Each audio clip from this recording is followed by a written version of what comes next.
What would it feel like to be free? Do you constantly try and make changes in your life but always slip back into old ways? I used to be constantly frustrated by my lack of willpower. What I never knew is that there was a reason why I could not control myself, and that there are processes that you can follow to regain your freedom. I interview some of the most knowledgeable and compassionate minds talking about breaking all varieties of bad habits and how to actually live a joyful and fulfilling life. Listen to the show and hit subscribe to free yourself from the shackles of the mind. And if you find some benefit, please share it with a friend and let's make the world a better place together. Hi, welcome to the Break the Chain podcast. I'm here today with Josh Rhodes. I'm very grateful that you've decided to talk to me today because people know you personally, and when people know you, it's an extremely powerful story. So today we're going to focus mainly on your story and on what you've been through. One of the other things I did in preparation for this was there's kind of lots of myths about ketamine, so I've actually been doing some research just so I can kind of get the facts straight on some of the details. So if you're happy to, I'll kind of add in a bit of those throughout. I'm also aware it might be quite a triggering episode for a few people. So yeah, I hope everyone can kind of just hang in there, because it's something that's affecting our friends so badly. That I think it's good to kind of get the facts out there as well. So I hope we can bring some of those into the light. So if you're happy to, please can you share your story with us? Yeah, so it started quite a while ago, really, and I think everyone obviously is in the same kind of situation as each other, and different people have got various reasons why they've kind of got into it, perhaps gone through difficulties, etc., things like that. But my story might be a little bit different. All I can share is how I started, kind of thing, and kind of where I am now. It's not a perfect picture, but I'm in a much better place than where I was, I guess. So probably started when I was like 14, 15, something like that, back in school. So all the boys, they would like smoke weed, just the usual kind of things, really. Get 10 bags, 20 bags, that sort of thing. And then smoking with quite a few friends. Our friends were basically always like skaters, that sort of style. So, it's a good group of us. We have to have lots of people, some good parties, that sort of thing. So from my point of view, it was quite a good time, quite a high, I guess. And then we started hanging around with like some older people. I think one of my friends' brothers potentially. So we started mixing with like older people. And then like we knew that them boys were starting to get into like free parties and parties, illegal raves, that sort of thing. So what they do is go around the country and set up big sound systems, and it was all a good time. So and as a young lad and you're friends with these older people, it's quite exciting in some ways. Being part of something, being almost like a community, really. And obviously what comes with that is various other drugs and that sort of thing. So I think my second thing I tried was pills. So that was one of my first things. I think I was ill the first time I took them. And then I was quite ill. Then it was like the MDMA, that sort of thing. Most things were tried, but like the real big one was obviously the ketamine. So yeah, we all got kind of involved in that, and it was all fun. and we'd do parties and that sort of thing. But after a while, I was getting older and older, and I just found myself really just going into town, seeing my friends, but half the time was only just to pick up some K, And towards the end, I just found myself literally in my bedroom. I'd go to work, get home, just sniff K. I had no life at all with that, you see. So that's why I kind of came to the end of, I wouldn't say not the end, I wasn't like suicidal or anything like that, but I was pretty low, and I knew I couldn't carry on anymore. So I did various things. To be fair, I went travelling, saw you, James, obviously, didn't I, in Australia to sort myself out a little bit, and for a little while I was pretty sorted. But having some good times and things. But I'm sure you'd agree, James. Even when I was in Australia, I was a different person. I was just like still a shell of a person from what I am now. Still ill with ketamine, bladder, or whatever the correct term is. And I had to put that for quite a while, really. Yeah, it was interesting. I mean, as a kid, you was absolutely full of beans, like just on another level of, energetic, like seriously energetic person. Because I think we probably started hanging out when we go skating, and you'd be the guy who just launch off anything, just off the biggest stairs. I following you though. Yeah, well, yeah, but you just go for it without, it was wild, and you guys got into the heavy drugs.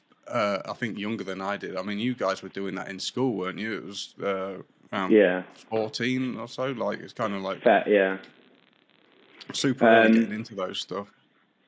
Yeah, like things like it was like the set and that sort of things, getting into that sort of thing. So you're like, some of the even the uppers that we used to do, like the plant food and the Maddie, like we stay up for like days on end, and like the damage it kind of does to you, especially when you're a youngster. I remember like staying up on plant food in people's flats, and my fingers and my toes would almost go like black, and they would almost be like painful to even walk, because it's like my blood circulation was like so messed up from being up for so many days on like plant food, and like things that were like normal, and it's just kind of not really, is it? Yeah.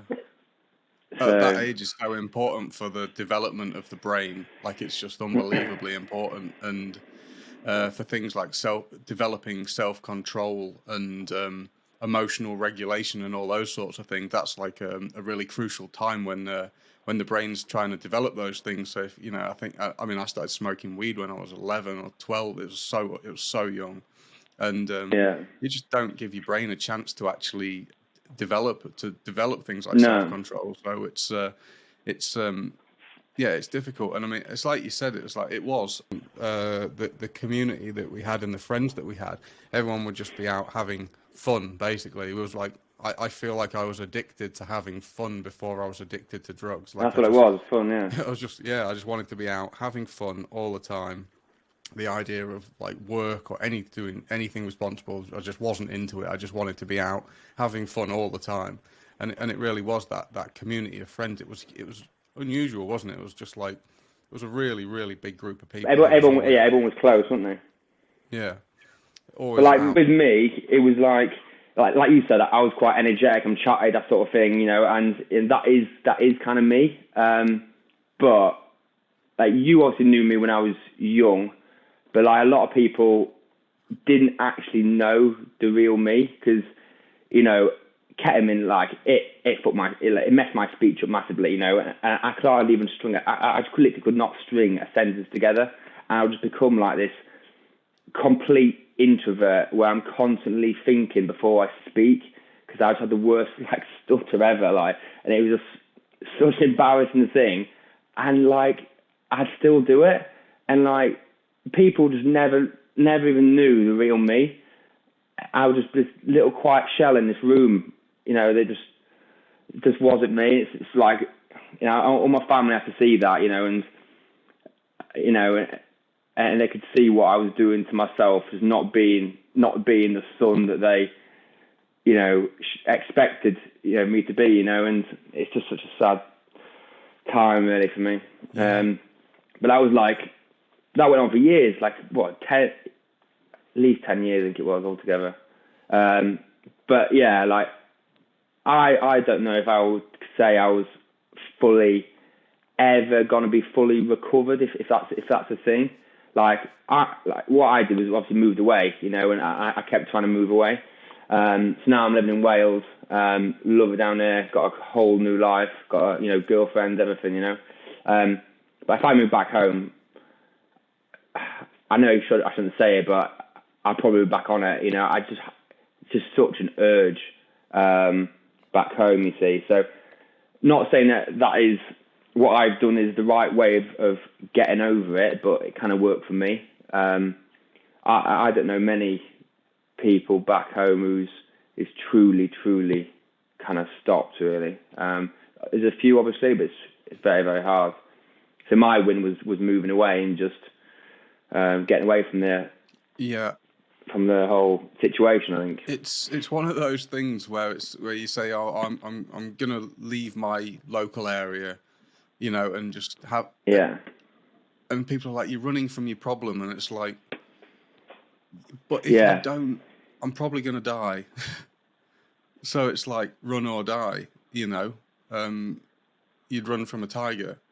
Am I going to run from there's a tiger? Yeah, you would do. Yeah, you don't run from the problem. it's like, and talking about family and things. Like family will be much more happier seeing you in New Zealand, like the other side of the world, or even a few hours away, but happy. They'd much rather that, wouldn't they? 100%. It's I don't know how I do know how I'm so. I mean, even after I left, it's taken me. I think it took me around 7 years after leaving to say I quit.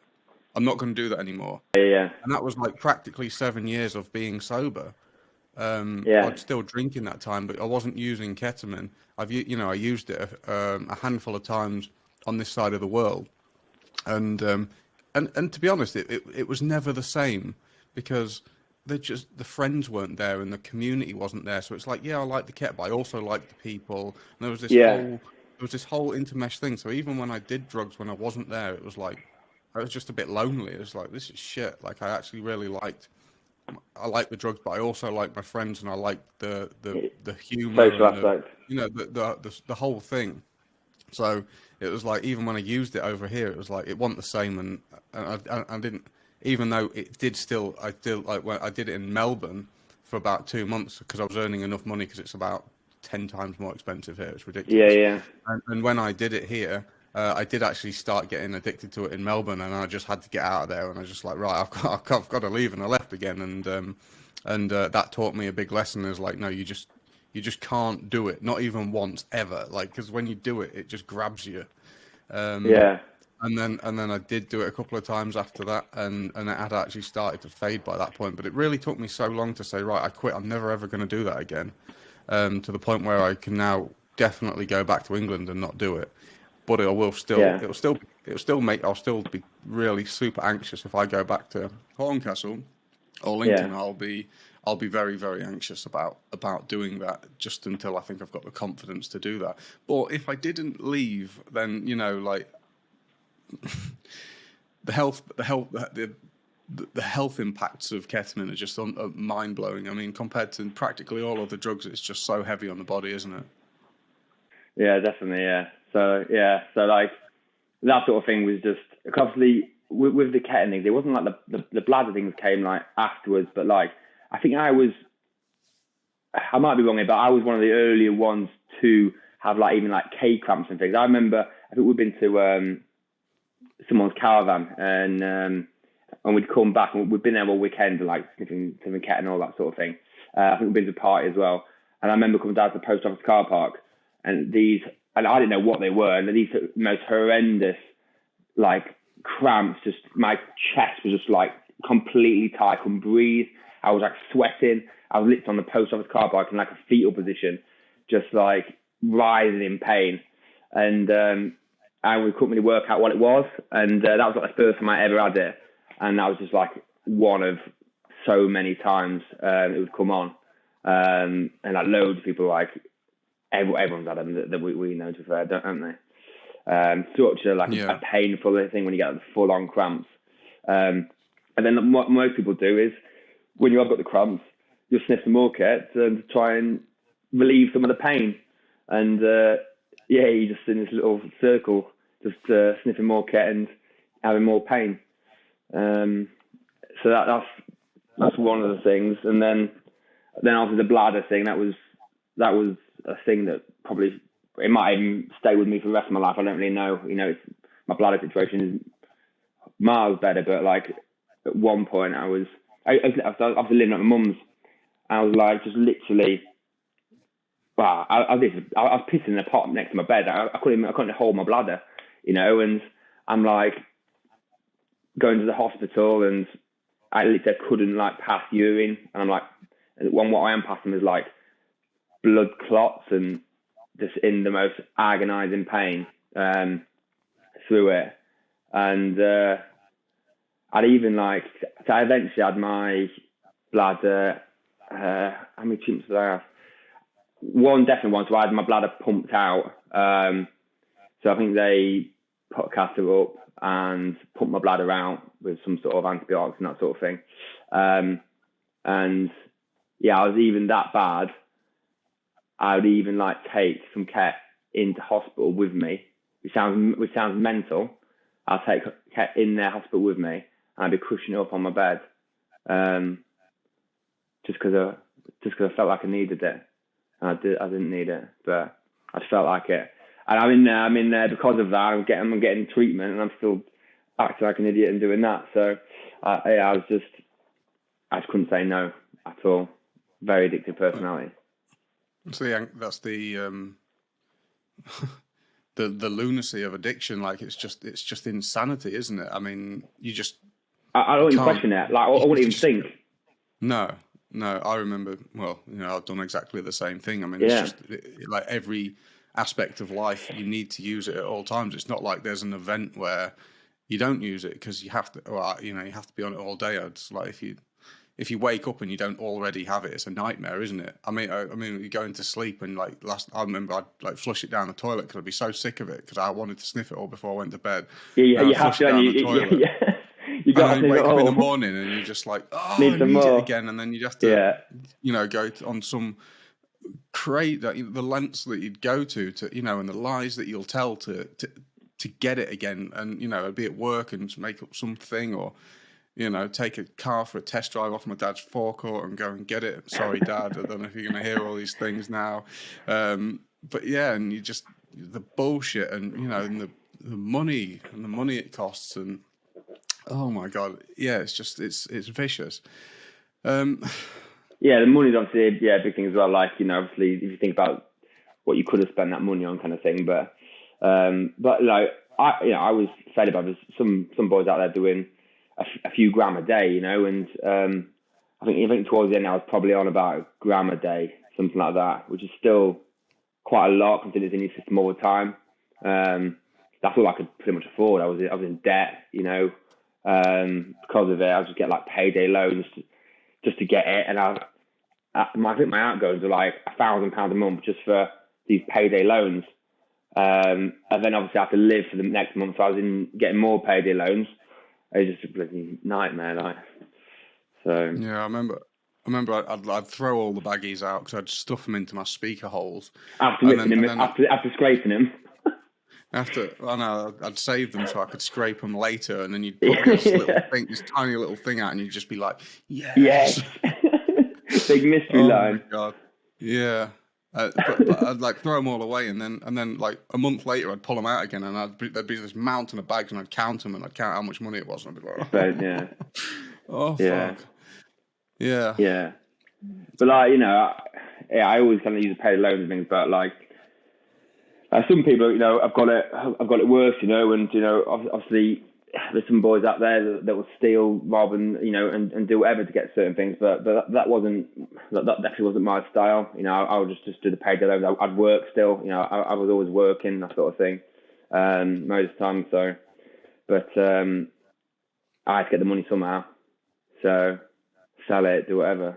I had to get it. It's funny because one of the reasons why the government isn't doing anything about ketamine is because ketamine users generally aren't criminals, and they don't commit crime as often. I don't know why that is, but maybe it's not as physical, is it? They're on Ket. So As well, you're not yeah. going to go you rob a bank. It's not going to go great, is it? You're just going to fall No. over and just like shoot yourself in the leg or something. Yeah, but that's why the government don't want to do it. I mean, there's loads of urologists, especially in the southwest, down towards Bristol area, where there's just mental problems. Yeah, And Bristol's big, yeah. people they're saying to the government, like, soon we're going to just have like our clinics filled with people with bladder problems, and they're just like, well, they don't do crime, so we don't really care about it. And they're just like, there's like especially in the southwest, there's a massive, massive, massive problem with it. And one of the other places that there's a huge problem with is China, which I didn't, because I didn't know anything about that, but that's where it's mostly produced. They've got loads of kind of like gangs and stuff that are making it over there. A lot of it came from China, didn't it? Yeah, and they've got like ketamine ghettos and stuff, and it's crazy looking into it. And like these places where there's like a place where it's just surrounded by like bottles for making ketamine, and there's like this big like desolate place full of trash with like loads of like millionaires living in the middle of it that got rich from making ket. It's really weird. And they've got huge problems there where like the police are addicted to sniffing ketamine and stuff. And cool. Yeah, it's pretty interesting. There's actually some really interesting things to watch out there and to read about on it all. But it's I find it unbelievably triggering to watch, because obviously anything that's reported about it on the BBC News it shows you people using, and I'm just watching it. I'm just like, well, that looks good, but it's just like oh my god, it's amazing how the insanity of the mind. How even like after I got so sober and my life's kind of so peaceful now, and I watch it and I'm still just like, well, that looks great, But it's like, but no, never again, ever, not even once. But watching it and doing the research is still, I hope at some point I can get to the point where I'm not so anxious, like it doesn't make me so anxious doing it, so I can actually, go back into that area and be around that and not be affected, so I can actually be of more use. But it's still unbelievably difficult for me even now, to be honest. With me, it was almost like a routine. Like I was just stuck on, like, it was just a certain routine. I'd finish work, I'd go do that, I'd go watch TV. I'd just do things in a certain way, but I'd have to have it. And I was just stuck at doing something. And I wouldn't even, like the night before, say if I was really ill or whatever, I'd chuck it all away. Next day, wouldn't even cross my mind. I would just literally do it. Because I was just stuck in that routine. But like, it's definitely just a mental kind of addiction more than anything. As soon as I moved away, as soon as I went to Australia, came down here to Wales, I didn't crave it, and don't get me wrong, like, I've not been teetotal in 3 years. I haven't been, but I can now choose. I have a choice, more so, but like it was just a complete different switch straight away. My routine has changed. I think also because like down here now, I have no friends that do that, and I don't speak to people. I wouldn't even try and get involved with people who did that down there. That'd probably be easily led. And I think the whole thing just helps massively.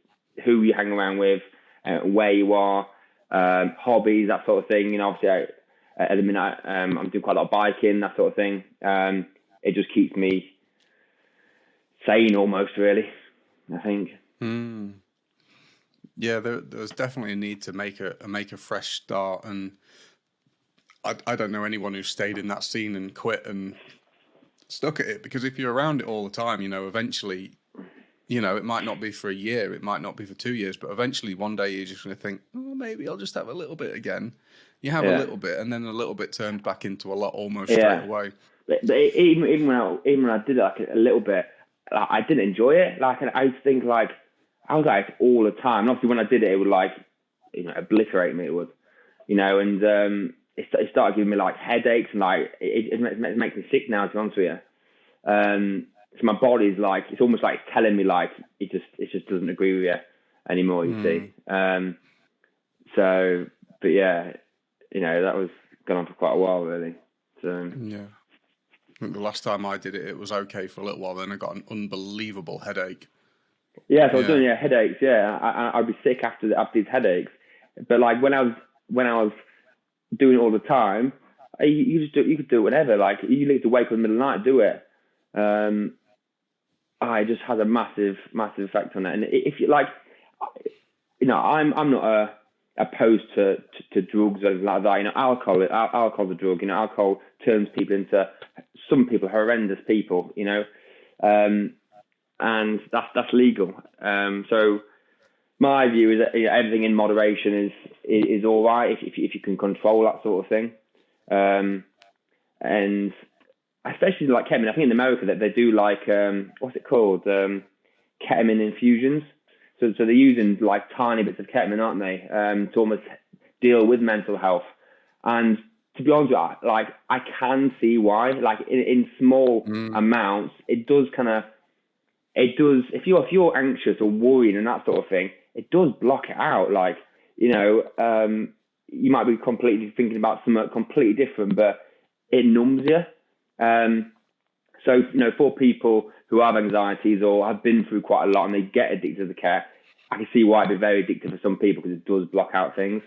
Then on the flip side of that, me personally, I wasn't like really depressed about anything else kind of thing, but I was mainly depressed because of the money I've been spending, how ill I was. So that was the kind of root cause of my issues. But yeah, that's something I've done myself. Yeah, they're using ketamine and MDMA and psychedelics for assisted psychotherapy, and they're having really, really, really good results with it. What's that, MDMA and what else? MDMA, ketamine, and psychedelics. Psilocybin. Yeah. I think it's psilocybin. It's some type of psychedelic, some type of mushroom. And they're having really, really good results with it. Yeah. Obviously, for us, that's probably not going to be very helpful.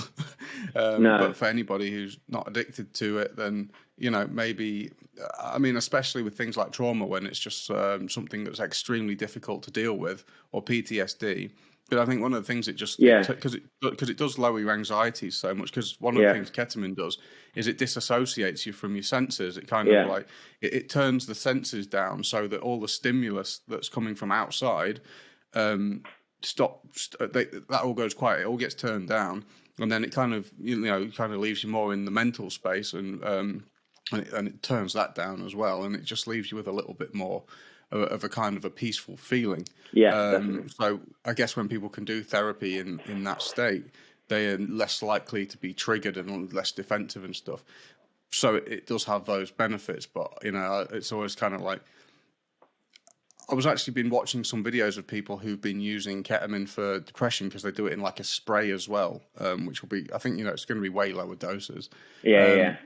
And she's talking and she's like, I felt depressed and then I used this and I felt great. And I was thinking, well, no shit, it's drugs. Yeah. But how long are you going to feel great for, if you're using... And you build tolerance, don't you? You build tolerance to these things so fast, it's unbelievable. Yeah. So, that's the problem with drugs, and, you can't cure drugs, mental health problems with drugs. They don't cure them. It's the other things that you do that cure them, but they can, give you a break from extremely difficult situations. I think that's one of the reasons why we all use drugs for so long. And you spoke about anxiety. I had unbelievable social anxiety and insecurities and stuff that ketamine covered that over for a while, and the ironic thing is, like, I really cared about what people thought about me, and then I used ketamine and then I didn't. But actually, like, my presentation to people on ketamine was just horrendous. Like, I was just like white crust all over my face, coming out my nose, all up my sleeves, cross-eyed, stuttering. And I felt better in that state talking to people than I did totally sober, talking normally. So it wasn't about how I was acting that really mattered. It was about how I felt. And I suspect that the majority of people who are addicted to ketamine have problems with anxiety. Yeah,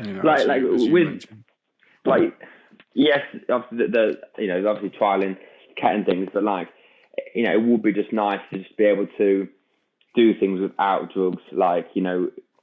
Drugs some natural drugs have been used for hundreds, probably thousands of years and things, but all these man-made drugs, it's not really for the human body whatsoever, are they, you see? So I think, if you can do things with hobbies, that sort of thing, I'm sure you know about my sister and I, who's got various issues, mental health kind of issues, you see, and I would love for her to be able to find a peace in herself and to be able to maybe find something that gives her that peace rather than being on, lots of different tablets, you see.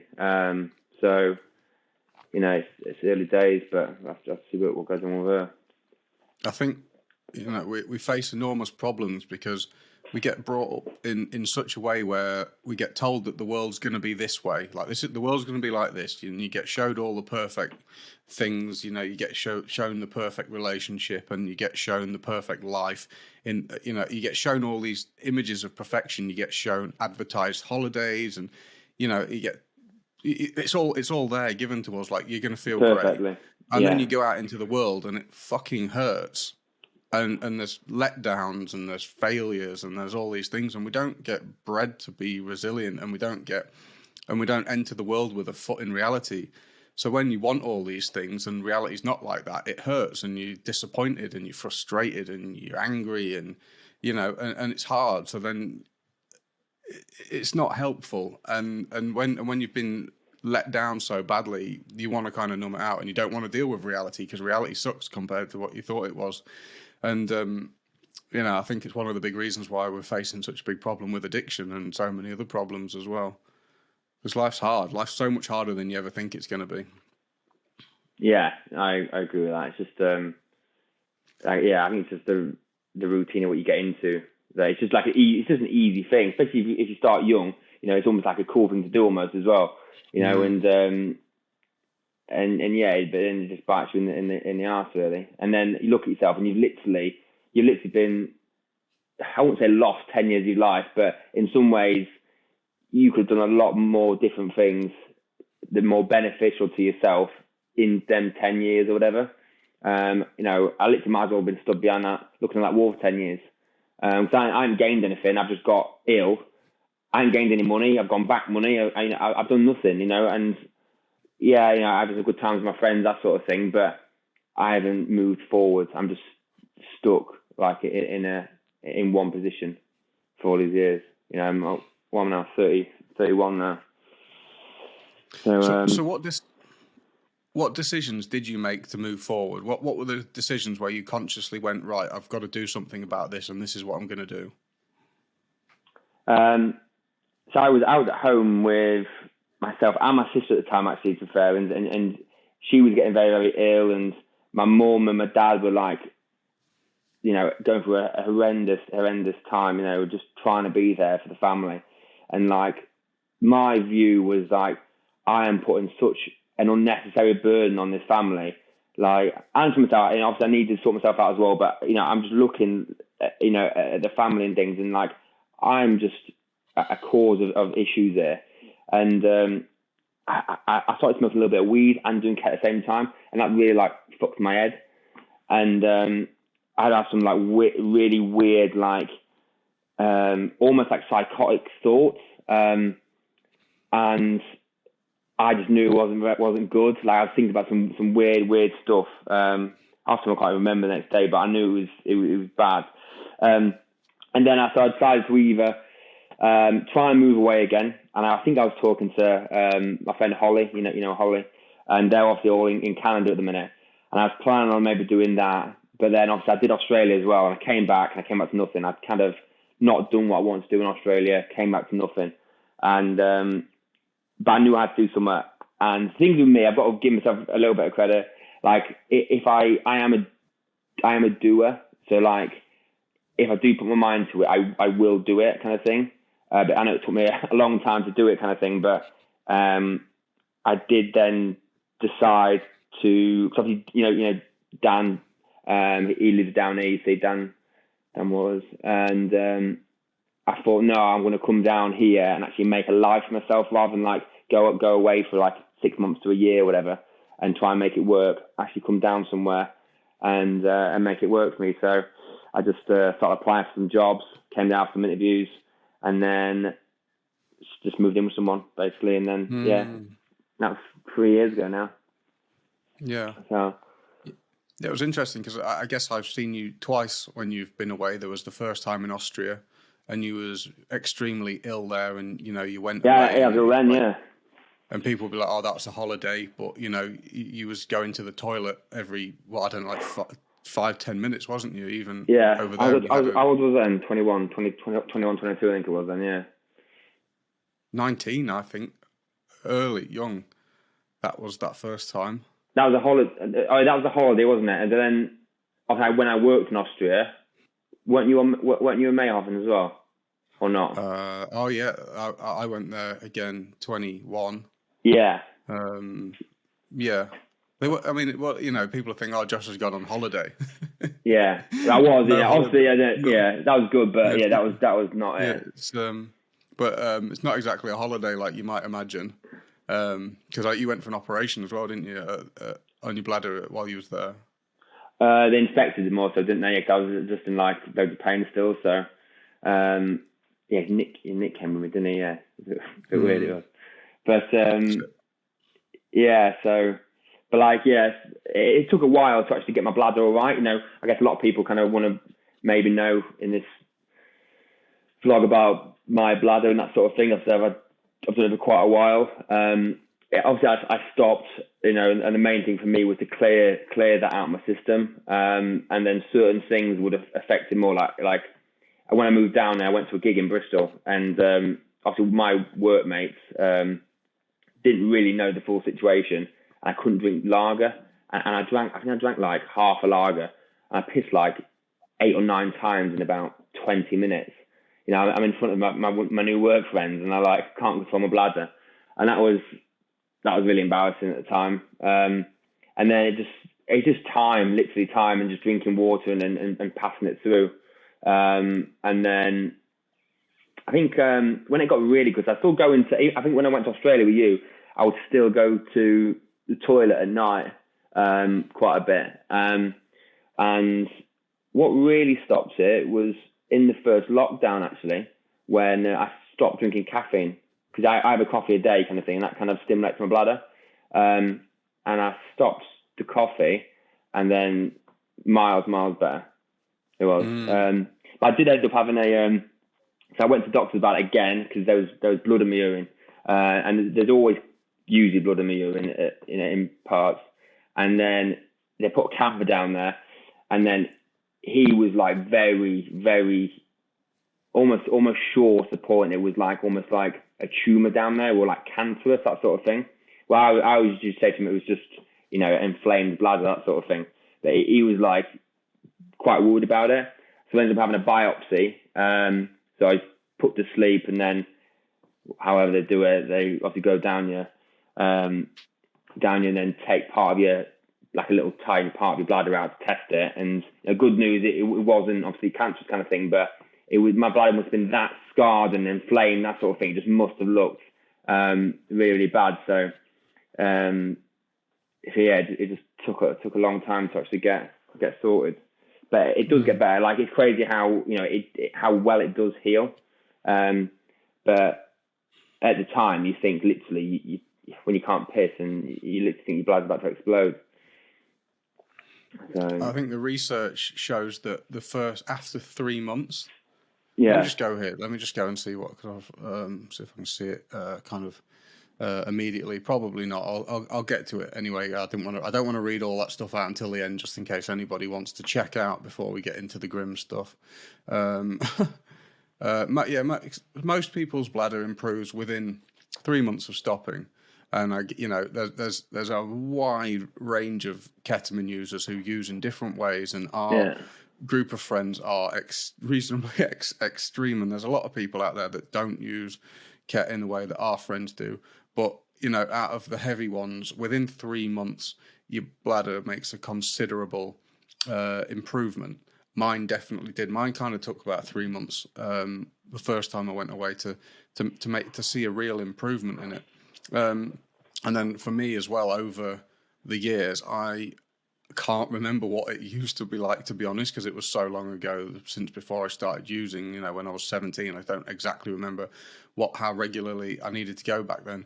But, I feel like now it's gone kind of back to normal. And mine was, I never had blood in my urine or anything, but, I would need to felt like I'd need to go to the toilet constantly. I'd go to the toilet, for a piss, and then it would sting like hell while you're going. Then after you've been, it still stings like hell, and it still feels like you need a piss, even though you've just been. And then that's basically life. So basically, it stings constantly, and and I think one of the real, there's so many vicious cycles with ketamine, because generally it's a painkiller, and it's a really good painkiller that causes you pain in the long run, and then it's the only thing that will take it away again. So to get rid of that, you'll sniff more ket to get rid of the pain. For K cramps, it's the only thing that will take it. It's not actually the only thing that will take away K cramps. It's the only thing we have available to take away K cramps. Because I know that if you go to hospital, they have other things. If people know about it, if you see a urologist who knows about these things, there are other things that will take away the pain of K cramps and things that won't continue to cause them. So that's good to know. Because I was looking into what causes K cramps. They don't actually exactly know what causes K cramps. It's like blocked bile ducts, and they suspect it might be something to do with the liver, but they're not exactly sure about that. But it's good to know that it can take it away. But it's one of the things that makes it such a vicious cycle is it's like you use it and you like it, and then it gives you pain. And just to be clear for anybody listening who doesn't really exactly know about how it all works, it's like to get things like K cramps or K bladder, you have to be a heavy user. And I'm not exactly sure like how much you would have to use, because I think everybody's different, because you develop symptoms a lot faster than other people, didn't you? So everybody's kind of different. Some people are more resilient, but if you're using kind of like 2 grams every day, there's a chance that you're going to lead to these things. But it wouldn't be like if you used it once you would get it. But if you use it once, you might start using 2 grams every day at some point. When did you first know that you was addicted? I don't know really. Obviously, I used to have it like, I don't know, I'd say that's an addiction. I would say that like an addiction would be more visible to me when I knew there was health issues. Because like without the health issues, I was just literally taking drugs and having fun still, and going parties, that sort of thing. It's all good. So it was never a problem. I spent a lot of money on it, but it was never like a problem. Even if I turn up home in some horrendous states, like up for all night on ecstasy and mad in my eyes and my cheeks are out here. But I was still having fun, and but then I guess when the K cramps started, that sort of thing, and the bladder thing was the real big thing. That was with me all the time. I was. So then you knew it was kind of a problem, but it still just wouldn't. It wouldn't even stop me. And obviously my friends, obviously most of my friends would do it. But, got some good friends back then that of course don't do it. And like I've got a friend Amanda, and I was quite close to her. And I remember her, but like she just could not grasp, because she never did it. She wouldn't do anything like that. She just could not grasp why I was doing it, even though I was in so much pain and doing that to myself. And it's just worthless. And I'm just this person sat in a room all quiet. And I can never give her an answer, ever. No, it's so frustrating for people who don't understand the reality of, you don't have control. It's not a choice. Once you've got to the point of addiction, you've handed over the choice. The choice comes a lot earlier, doesn't it? Where it's like, oh, do you want to try this? Yeah, but if you say that to people will always say you do have a choice. You can either say yes or no to it. You get offered it, you say yes or no. It's just I find it closed-minded thinking, that is.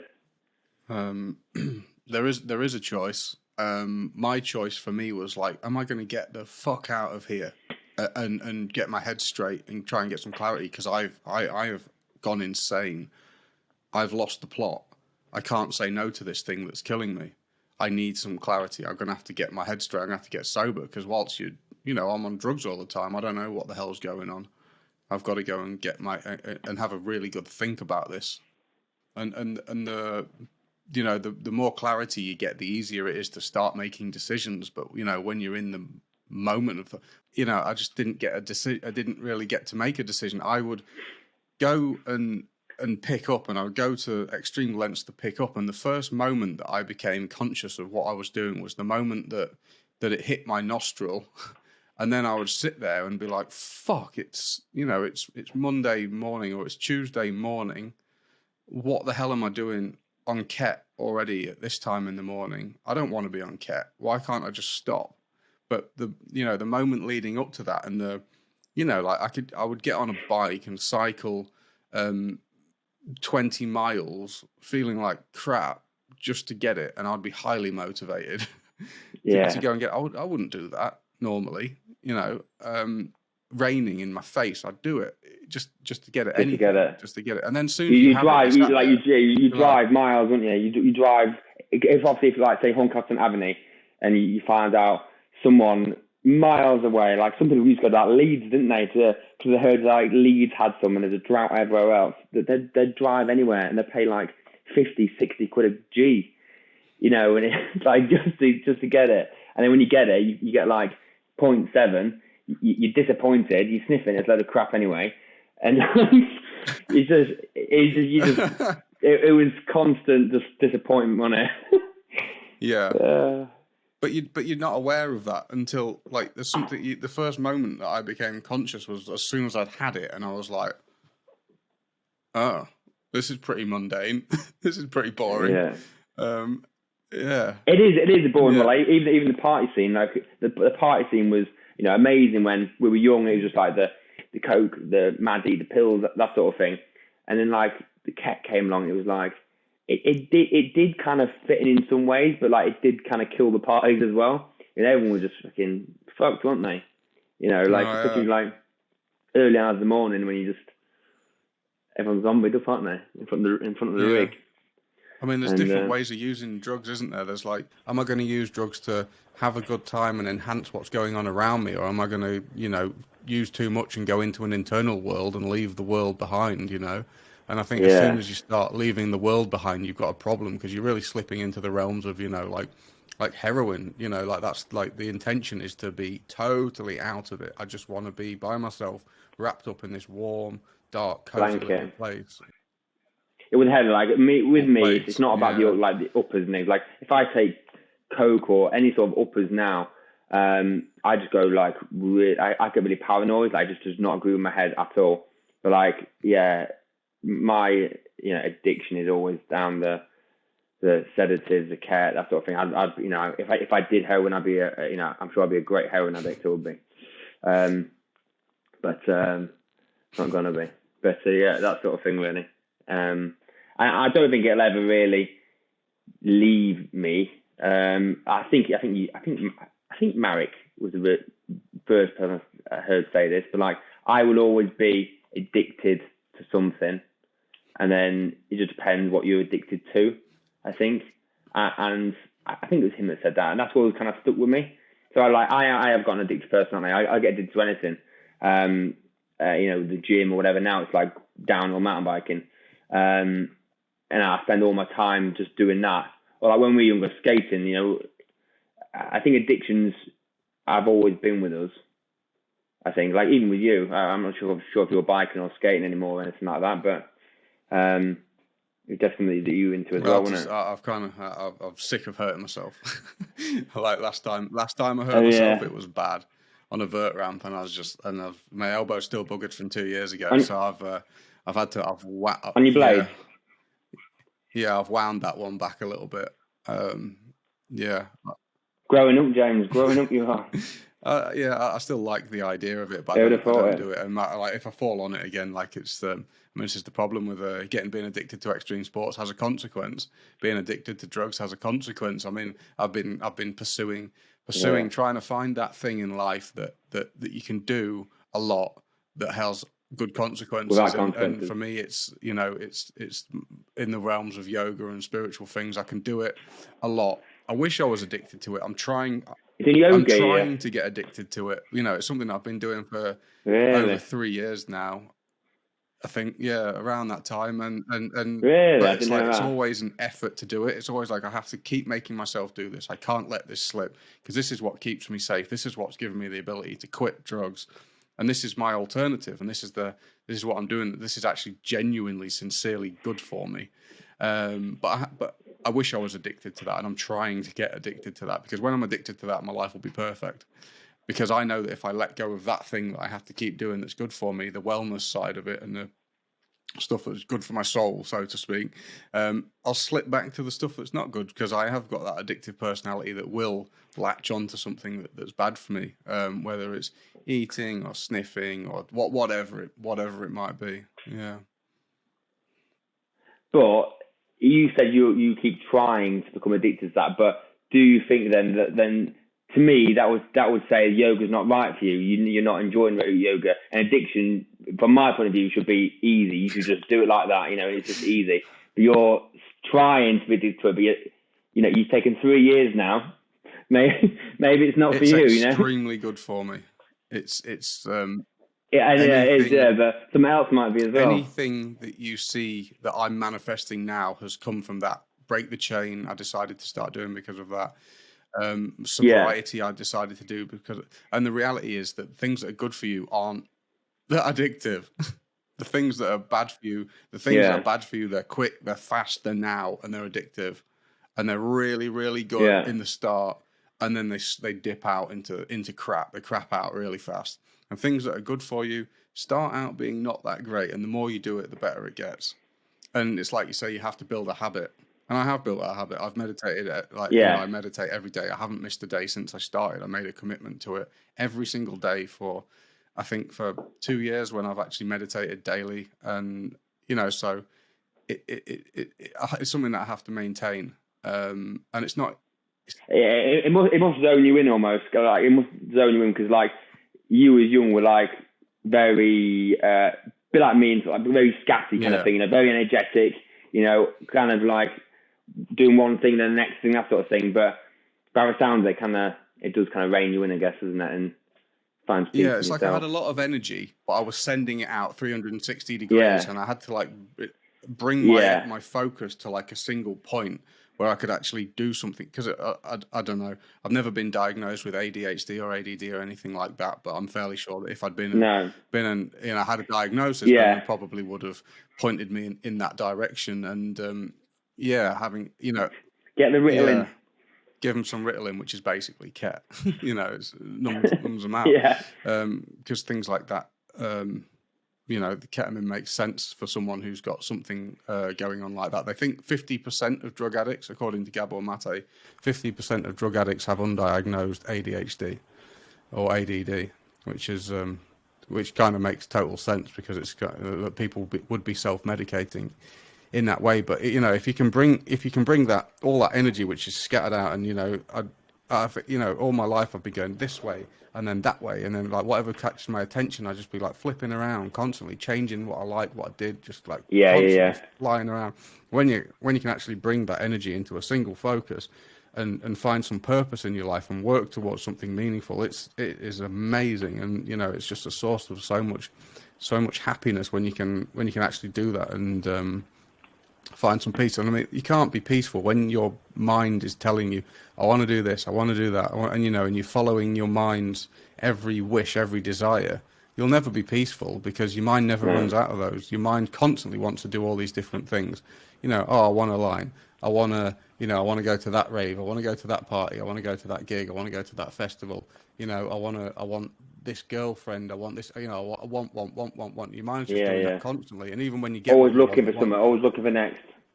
you got to learn to tolerate your mind's desires, and just let them go by, because be like, if I try and fulfill each one of those, I'm going to be very tired. I'm going to be exhausted. I'm never going to be happy. I'm never going to be fulfilled, because my mind will never run out of those. That's what the mind does. It just dishes up constantly, and you got to step back from the mind and go, do I really want to do all these things? Yeah, Are these things actually good got for to me? please Are they you. going Yeah, with addiction, it's extremely hard to do that, because, it's got you, the mind's in control. The mind tells you go get a bag, and you're going to get a bag. It's even going to tell you that, that you like it, and that It that is your worth life's, getting. yeah, it'll tell you, oh no, this is great, you need that. All your friends are great, and it'll tell you all these things, and it'll keep you in that place. But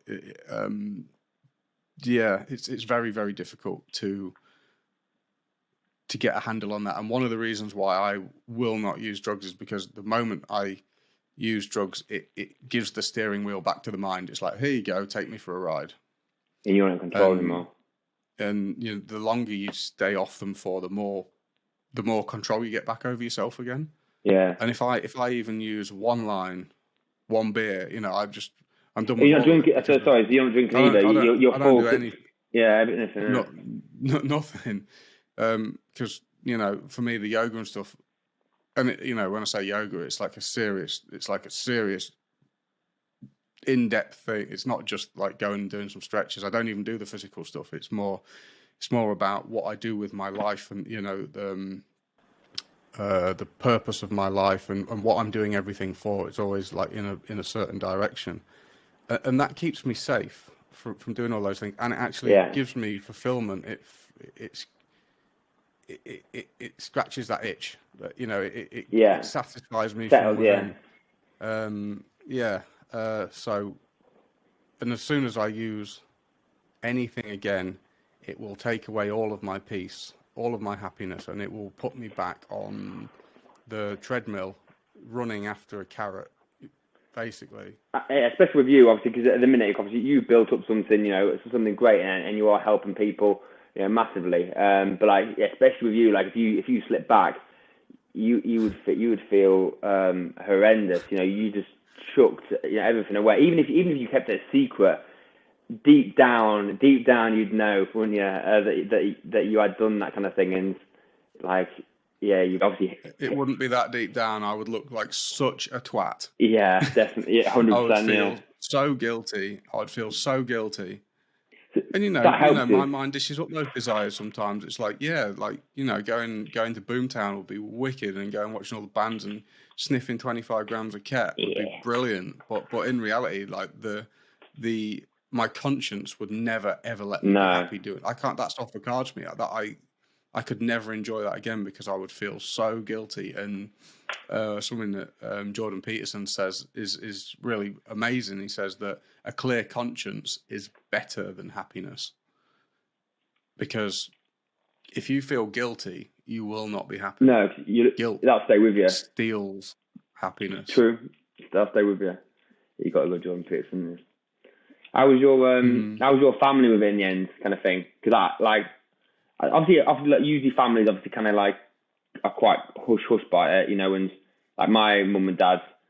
I remember my mum and dad was always like especially my mum more so, that she would like blame friends, like my friends aren't good to be hanging around with and things, but like it was me that was one of the worst really anyway. But like obviously your family would always look after, always take your side and that sort of thing. But and all parents would do. Don't know. No. Mine would do, yeah. I think my parents are just so busy working, and they're in their own world, kind of. True. Doing what they've been doing, and I guess that they just weren't very aware. Yeah. Even though it should have been so obvious, but in the end, my sister would come back and she would just be basically turn up at the door in a KO and just talk to him. She'd be like, are you on drugs? No. That's like me though. She's done so well. My sister's done. I'm so proud. I'm so proud of my sister, because she's actually living in Horncastle off drugs. Family. Which almost no one else has done. It's mind blowing. Yeah. She's stronger than I am. I know that. But my mum had to guide me through Crown Court. She had to guide me through court when I passed out and crashed into the back of a grandma at the traffic light. Wasn't it? Yeah, I remember that. I got caught selling weed at school when I was 13. So, my mum was, I'm pleased that they didn't kick me out or whatever, maybe they should, maybe she should, my dad should have hit me in the head with something. I don't know. yeah. So thanks to them for putting up with supporting my kind of thing. shit, you know. It's hard to know which way is the Yeah, right way to go with it, kind of thing. But most families would stick by the children things. But like, when you are an addict, kind of thing, you just don't know what you are doing to the family. Like, I'm sure that I probably in some ways put a rift between my mum and dad, and it probably they lost a lot of family time. Now, like, I have to understand, I've never been abroad with my mum and dad, and that's a sad thing. We've not been out for meals together. Like, we've hardly done anything because all I cared about was 10 years of taking drugs, and if they'd asked me to do something, well, I would say yes, but I was already on drugs anyway, so I couldn't turn up on drugs at a meal or anything like that. So I would just avoid any situation, and yeah, so I lost a lot of family time because of that, and it's really sad now when I go home. I go home every few months, and it's my dad's birthday today. He's 60 years old, and it's just very, very sad. Like, thinking my mum and dad are getting old, and I have missed a lot of that time. And I think now I'm getting older, I think about that sort of stuff a lot more. But when I do speak to them now, same with your mum and dad, and you're the other side of the world. But I think when you do speak to your mum and dad now, it's meaningful, and you actually want to speak to them rather than running around sneaking up the stairs on drugs and just hiding from your family. You actually want to be part of your family now. yeah. Family meal. I used to go to the family meals and just sniff around in the toilet. You come back, you'd be so paranoid, and you feel something running down your nose, and you're just like, oh shit, it's gonna just shut out. You're like, yeah. And then you wipe it across your face, and they're like, "What's that on your face?" And they're like, "Toothpaste." Like, yours might be a bit more oblivious to it, but like mine were like, they knew, that they just knew. Yeah, my parents didn't just wanted to be in denial. Yeah. I think that they liked the idea of me not being on drugs better, to the point where I could just tell shit lies, and they'd be like, oh, "Okay, thank God." Yeah. But it was so obvious, like, so obvious, especially when I was selling drugs and there's buying stuff, and they'd be like, "Where have you got that from?" And just the lies I used to come out with. It was automatic. You don't even think about it, do you? Yeah. You just lying's just built in. But what I can say is that I can safely say that my parents and entire family are so unbelievably happy that I'm sober now. It's just like indescribable. Even though it's kind of like I caused the pain, and then just me taking that pain away is kind of, I guess I pulled a nail out of their foot that I put in there. Yeah. And they are, they're so relieved. Like, like with the family and things, I think you just need to be honest with yourself and not kind of lie. Like, I'm not going to say names or anything like that, but there's someone very close to my family, and he definitely needs help, massively, and he just lies about the whole situation, and I think it puts a lot of strain on a lot of people for that, and everyone just wants him to get better, and he just won't do it for himself. He's older than me now, so I think at some point he just needs to kind of bite the bullet and maybe hit rock bottom and actually try something. But yeah, I don't know. I mean, rock bottom's an interesting term, and they use it a lot. I mean, in AA and NA, they say you have to hit rock bottom before you make a change. What is rock bottom? There is no rock. Yeah, what is there is no rock bottom, because there's always death. So there's got to be something that you call rock bottom. But like I say, I mean, like there's no path of recovery. No. There is no path to sobriety. You have to do whatever you can by any means, through whichever nook and cranny, cave, tunnel, aeroplane, whatever you can, just to find a way through to even just get a break and get some clarity, just to have a think about it, and even just taste sobriety again. Just get yourself into a situation where you can get sober for a bit and just think about it. And just learn who you are. Just like, if you've been doing it for like 10 years, like you literally forget who you are. And I mean, you go away and you actually like realize you are, you are quite an energetic, more outgoing person. and I think it just gets lost on the way. It did to me anyway.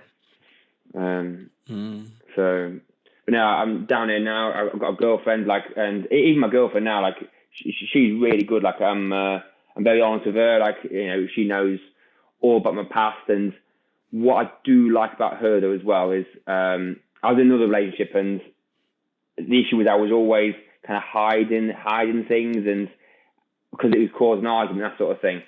But like, I think if you do go out with someone that is understanding, obviously doesn't want me to do drugs or anything like that at all, but like someone who you could talk to, like a best friend kind of thing, where I don't need to hide and lie to. That helped me quite a lot, I think, as well.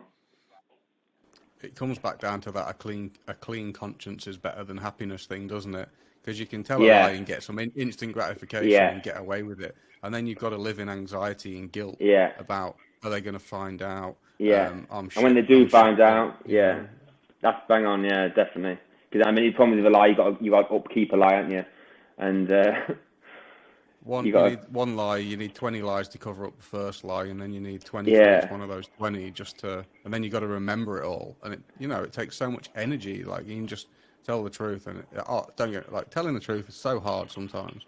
Yeah, it's so hard, and sometimes you fail. Sometimes you just can't do it, and it's just like, oh my God, like, why can't I just do that? It's not like it's really easy to do it, but when you do it, the peace that you get from it, and I always think that telling the truth is always the first stage of getting better from addiction. It's always, I agree, it's the first thing you can do. You can do it when you're still using. Start being honest. Just say, look, I took drugs today or whatever, and I took this. In some cases, I took this money and I've lied and I said it to something else, but it's not. I've just bought drugs with it. That's all I'm doing with it. And at least you are moving forward again. You're not just stuck looking at that wall, just in the same routine, lying. And as soon as you do start telling the truth, and you are moving forward, I think. It's the same with health problems. I kept all of my health problems to myself. I had, at one point, I started having these crazy chest pains. Like really, and every time I sniff, I just get this crazy chest pain, and it was scary. And that, I think I put up with that for maybe a year and a half, 2 years, 21 to 23 kind of age, I think. And it was rough. That's like, you're going to die, you're going to have a heart attack, and it felt really fucked. And I didn't tell anybody. I didn't tell no one about that. I just ignored it and put up with it and kept sniffing, Yeah, otherwise you'll stop sniffing, won't you? And, well, yeah, basically. And, yeah, I think keeping those things to yourself is... Because, you never know what it is. And that was one of the things with Ket that was so bad. It's like, I always used to think to myself, if there's something wrong with me, I'm not even going to know about it, and I'm just going to think it's some side effect of the Ket. It could be something really serious. Yeah, I do think that. Because I'm on Ket all the time. Even if something happens to me or something goes wrong with my body, I'll just think it's like some Ket thing, and I'll ignore it. Yeah, like that. The bladder biopsy I had. Like, I could have, like, I haven't, but I could have had pissing problems. But you could have had, like, bladder cancer, and it may have been maybe not from the Ket, but you could literally be living with that and just think, oh, it's just a Ket, or whatever drug you're on at the time. So yeah, 100%. You blame every illness on that drug, don't you? So you could certainly miss something quite serious, I think. I was always just thought, oh, everything will be all right. I used to just think that everything will be all right. Everything will be all right. But I don't know if maybe it was helpful and unhelpful at the same time, because one thing I've learned in life is everything is not always all right.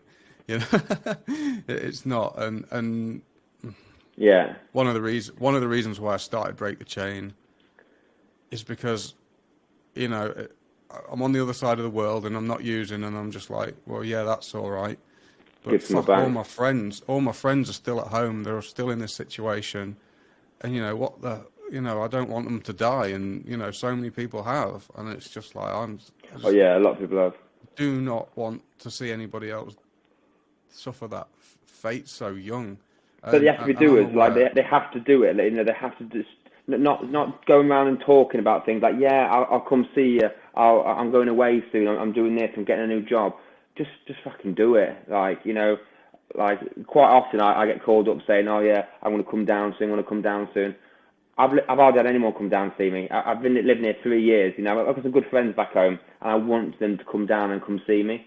But I'm not gonna drag anyone down there. They've got to come because they actually want to come down there. And I spend some time away from the drugs and that. But it's just not happened yet so far. The only boys that have come down is because of the mountain biking. A few lads do that, but other than that, no one. But Do whatever you can to get a yeah, break. I'll go back. Go to grandma's, go to your aunties, your uncles, your cousins. If you know someone where you can get a break to get some clarity, just do it for a week or two, just as an experiment. Give your body a break.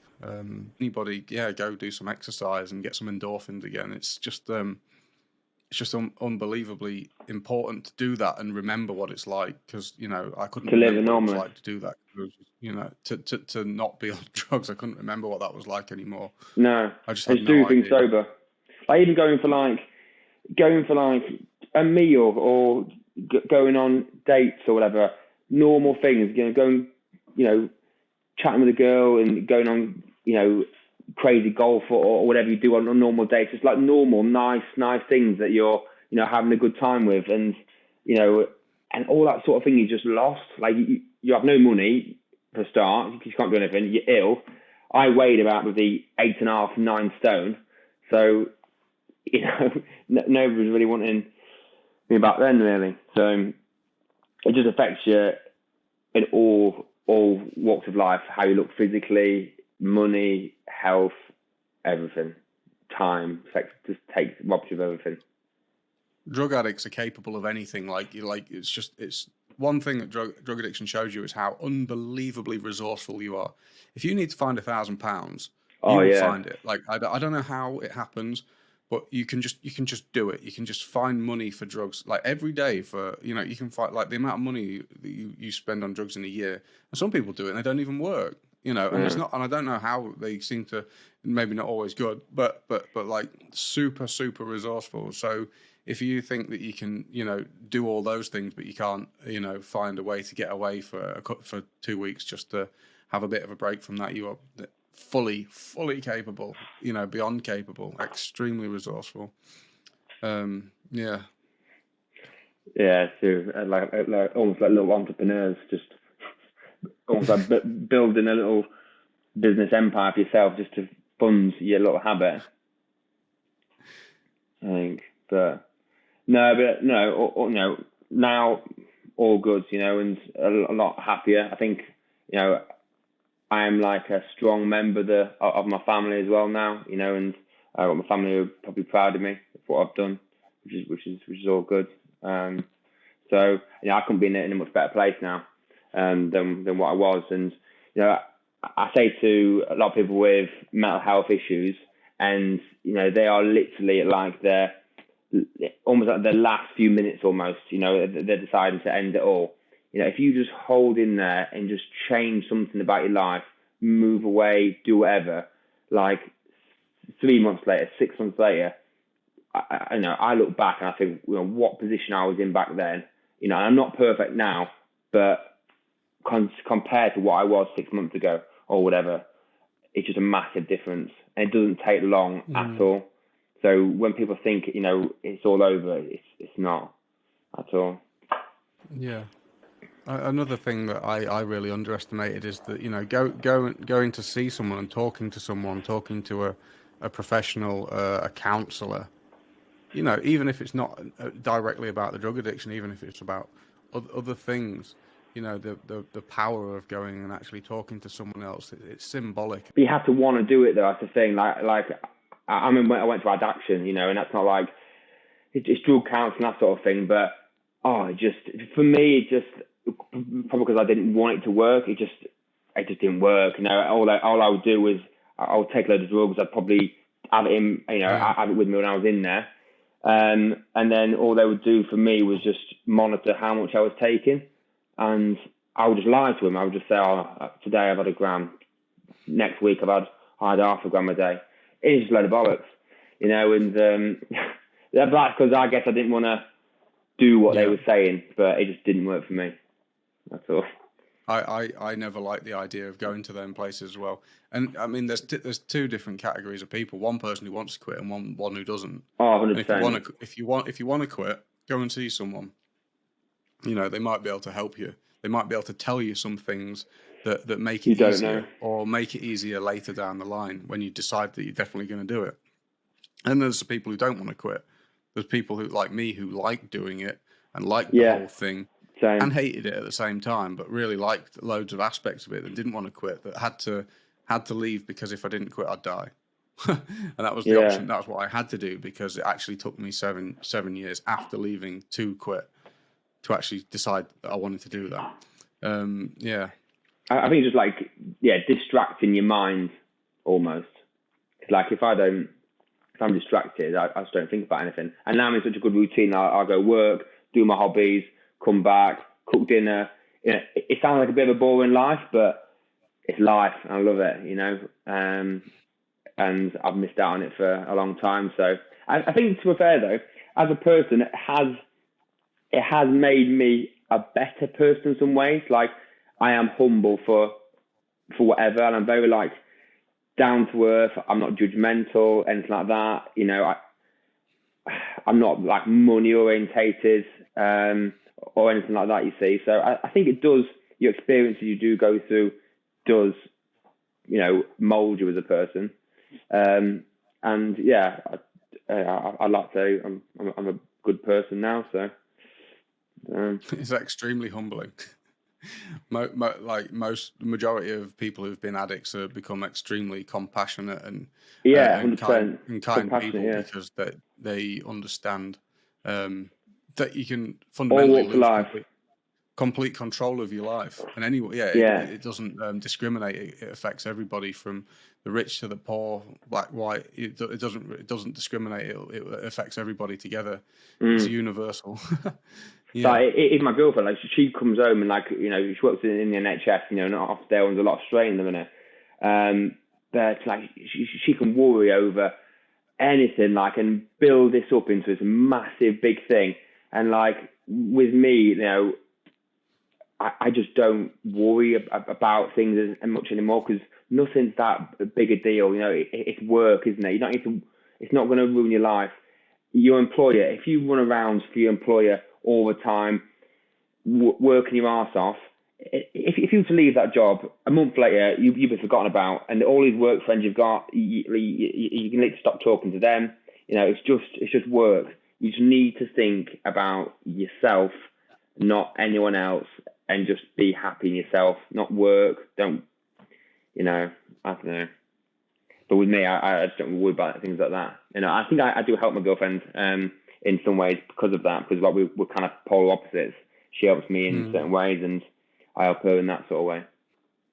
Yeah, it does help when you have those balance in those relationships. When I always thought I needed someone with loads of things in common, and my girlfriend now, we don't have loads of things in common, like no, that's good. Activities. But we want something similar from life. We both like helping people, and that's enough. Yeah. To be fair, your exes were quite similar to you, really, in some ways. Yeah. Yeah, it was a little bit nuclear, I think. Nuclear. Yeah. Yeah, definitely. It's opposites do well, and it can bring you down. Or if you've got two fiery people, you're only going one way, aren't you? And it helps with a little bit of balance in relationships. That's for sure. Yeah. But I think the most important thing in relationships, if you both have kind of a common goal, you both kind of are heading in the same direction. That's always helpful. I just wanted to do a little bit about harm reduction, because obviously quitting Ket is proper hard. If anyone's addicted to Ket and they're still listening to this all at this point now, thank you. I hope it's not been too difficult to listen to, and and I'm sure Josh as well, sincerely want the best for you. And if you need any help, please reach out. Always happy to chat to anybody, because I will go to the ends of the earth to help people get sober from drugs, because I know how shit it is. And one thing I wanted to just quickly talk about was harm reduction, because it's so hard to actually stop. That if there's things that you can do to lessen the impact on your health and your body while you're doing it, that's obviously extremely good. First thing, drink loads and loads of water, like Josh. Like Josh is. Yeah, but I never used to. That was a big one. Yeah, 100%. No. Even before bed, I found that it's like, because you feel like you need to piss all the time, you're worried about waking up in the night. Yeah. You don't drink water because you're like, I don't want to drink any liquid because it'll make it worse. But I found that when I actually drank a good amount of water before bed, that it was better, and that I slept better having drank that water. And it was like, because like it dilutes the problem, so it's helpful. Yeah. It's definitely helpful to drink some water. If I think most people know not to sniff crystal, Ket. I think most people know to crush it. Or cook it. But cook it if you can. If you know how to do that. I'm not going to give a cooking lesson on Ket right now. if you really want to know, if you don't know, message me. I will tell you how to do that, because it's so much better for you to not sniff crystals and sniff it in the cooked form. Another thing I used to do was I used to get a handful of water and like sniff the water just to dissolve all the stuff out of my nose before I went to bed. We do know some people who've had the septums fall out, and they've got holes in between their nose. That's not fun. That one's for life. Don't swallow it into your stomach. I think most people know not to swallow it. You got any other tips of harm reduction? Yeah, maybe, even like, cushion up, like you said, because obviously not everyone has access to or be able to cook up and that sort of thing. But like when I was young, we never used to we didn't use a note to crush things up. We were just literally crushing the big shards just with a card and just a little bit like that, and then sniffing up kind of thing. But yeah, mainly water. Water was a big thing with me. Like even now, I don't drink enough water, but that just dilutes everything inside your stomach as well. And then probably as well, sounds weird, but maybe not actually, because you are digesting it, and if you like to say, if you eat before bed or anything like that, then it just sits there and your body just takes it. Like if you're sniffing it just in bed and then you go into sleep, it's just literally just sat there. You're not drinking any fluids, you're not doing anything, just sat in your bladder, and you're just rotting your bladder away as well. But if you are doing it all the time, even with all the harm reduction methods, if it's inside your body as much as that, if you do like 2 or 3 a day, if you actually looked at 2 or 3 grams and put it into like a month's worth of use, it'll be just a big bag of just powder, wouldn't it? And that's all inside your bladder, isn't it? And all inside your body. So. Yeah, I always used to worry about that, having that chemical running through my blood constantly. Yeah, like, constant. I'm literally like, I don't even know what colour my blood is. I think it's turned white. Like yeah. It's just unbelievable. Yeah. Trying to think if I can think of any other good harm reduction tips. I did think of something, and it's escaped my memory. So obviously using like not sharing notes, that sort of thing. Everyone will talk about that sort of thing. You shouldn't really share notes. Cut up a straw, use a straw, that sort of thing. There's other sort of infections and diseases you can get from sharing notes, I'm sure. Yeah, one thing. I mean, one big thing with especially with addiction is it makes you very greedy, doesn't it?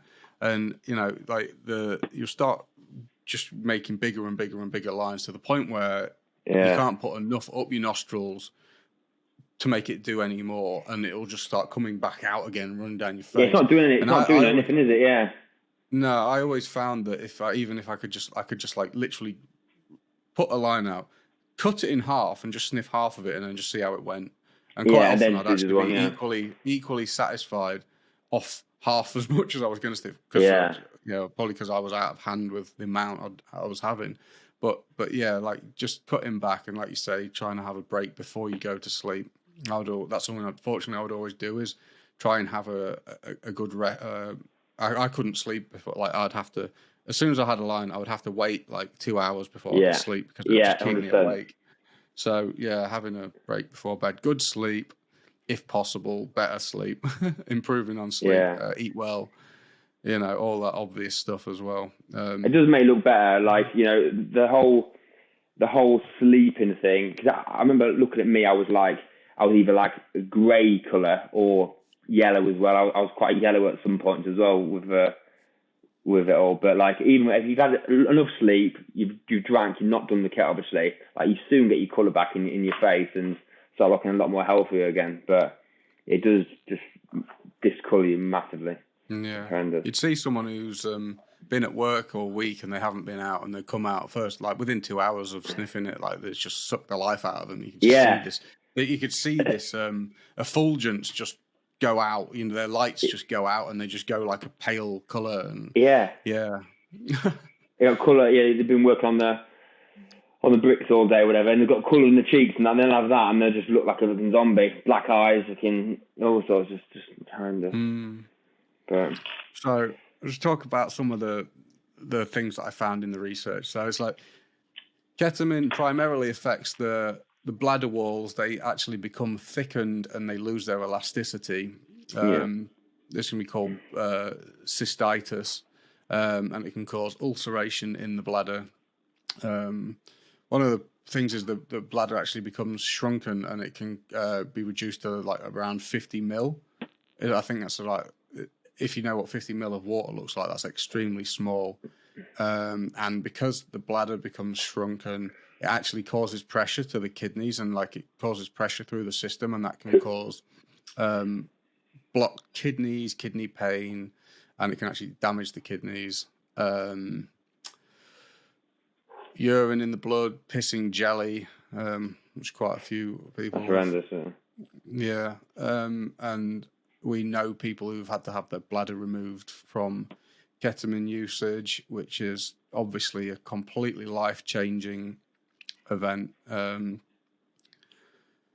can lead to the potential of kidney failure, incontinence, as you spoke about earlier. Yeah, I think with like the infection things, if you don't get the infection sorted out, it literally will like almost come back up inside, and then it'll affect the kidneys, that sort of thing then as well. Yeah, if you have a UTI, even the urinary tract infection can cause your kidneys to become scarred, because if it goes back up to the kidneys, and that can be like actually a life-changing event that can affect your kidney function, and it's not cool. So if you think you might have an infection, just doing a course of antibiotics can be really, really, really useful. But make sure you do them, like actually do them, and not just sniff ket and just do half antibiotics. That's what I used to do. I used to go to doctors, get some antibiotics. I'd do like a week's worth, maybe something like that. I'd still be sniffing it at the same time. Actually do them, clear your system out, drink water, drink it, get rid of it all. Yeah. I think with getting sober from drugs, there has to be a conscious choice where it's like, I'm going to start looking after myself now. I haven't looked after myself for a long time, and now I need to really actually start looking after myself. And that conscious decision to like, I mean, even if you're still using, there's still ways that you can look after yourself. Because if you don't look after yourself, you're fucked. Like you really are. So there's so many things that you can do to prevent things from being, so bad. I guess in the future, at the end of the day, we were like 15 to late 20s or whatever. But you've got that's just like a part of your life, innit? And your bladder has to survive until you're 80, 90-year-old potentially, So, and I think we always live for the here and now, but I think we do need to think about future. So I might even open up a pension pot soon. Well, I'm fairly sure that, you know, I'm still worried about later life. You know, with what I did to myself, the quantities that I did, and you know, Yeah, and how my bladder felt, and the problems that I had. I'm sure that I've done some damage in the long run. But you know, fingers crossed. All you can do is get yourself sober and start looking after yourself. Start looking after yourself before you're sober. Just do whatever you can to start really just live trying a to take life. care of you. Start trying to take care of yourself. Yeah, you know, in the beginning. Distract yourself. Do exercise. Go to the gym. Anything, anything you have to do to get sober. Do it. Do it. As you know, it's not easy. It's fucking It's hard. definitely easy, no. It is hard. It's fucking hard. But you But know, you get used to you it, can don't always you? talk to me. Yeah. Sorry, what was you going to say? You know, it is hard, isn't it? But it's just like, because it's like another routine again. You stop doing that routine or that addiction, and you're into this brand new thing that you like. It's completely new to you. This whole new routine where it's almost like you said, scary. But then after a while, after 2 weeks, 3 weeks, that then becomes your little routine, you know. And if you can maintain it, that is it. Then it's sorted. I think someone said to me, like, I don't know if it's true or not, but like, I think it's like, if you do something, you're addicted to something. If you stop and you do something else, it'll take up to 3 weeks for you to stop that, like, that as much as like a proper addiction, to almost like move to something else. It takes 3 weeks to become addicted to something else or whatever. I don't know if that's true or not, but I still remember the first 2 weeks when I first ever landed in Australia, 23, and I left out of the rate I was using. You know, we just tragically lost Matt. I'd just gone off the rails. I was just absolute oblivion, and I went from just totally sniffing as much as I could. You know, it just was absolutely out of control. And then I got on an airplane and landed in Australia, and I was just like, ugh. yeah. And I just Who like am I was I? going, but I was going up the walls, like how badly I wanted to use. And then for the first month I drank all day, every day, like loads and loads of alcohol, and it made me feel so bad because you know I had to adjust from that from the way I was using. It was so difficult, you know, and you know you can't use drugs all day every day and then expect it to be. But Rosy. that was that first time. But then when I went back and used a bit and left, it depends how much you're using. But yeah, it's not easy. It's not easy to get off drugs because you're so used to doing that. It's all your brain thinks about. You know, like the past 10 years of my life had been all I'd known was raves, drugs, techno. And like I had this really small variety of things that like you know I've got like 5 topics I can talk about. This is all I know. It's all I do. And then you go back out into the world and you want to talk to people and you're like, oh, do you like Dave the drummer? And they're like, who? Yeah, who the hell is that? Like what? Yeah, you're like an alien. Yeah. Yeah, you are like an alien. And all I knew to talk about was drugs. Every story I had was drugs. Everything was just drugs. And then I had to make new memories. I had to do new things. And then slowly over time, I had other things to talk about. So thankfully, I didn't trigger myself constantly by constantly reminding myself that I love drugs and love raves and love festivals and love all these things that were just actually going to take me back where I came from. And I had to make in the new real things. world, meaningless. Try some new things and do new things, and over time it gets so much easier. And then it gets really peaceful, and you're like, and then the idea of going back there seems like hell now. Fight for it. You got to fight for it. Take off the gloves and go to war with it. Yeah, no, I agree with that. All right, mate. Thank you so much for coming on today, Josh. Right. I really appreciate it. Said it a few times. If anybody ever needs to talk about anything, talk to me. I'm sure you're happy to talk to people. Talk to, you know, anybody that we know who's got sober or just, you know, always happy to go to the ends of the earth to try and help people get through and get sober. So, yeah. Thank you, Josh. No, thanks for that, James. Take care, all right? I'll see you again.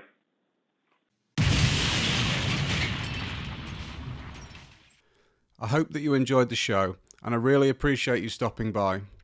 If you found some benefit from listening to this episode, please hit subscribe and share it with anyone that you think might need it, so that we can try to turn the tide on the devastating mental health epidemic that the world is facing.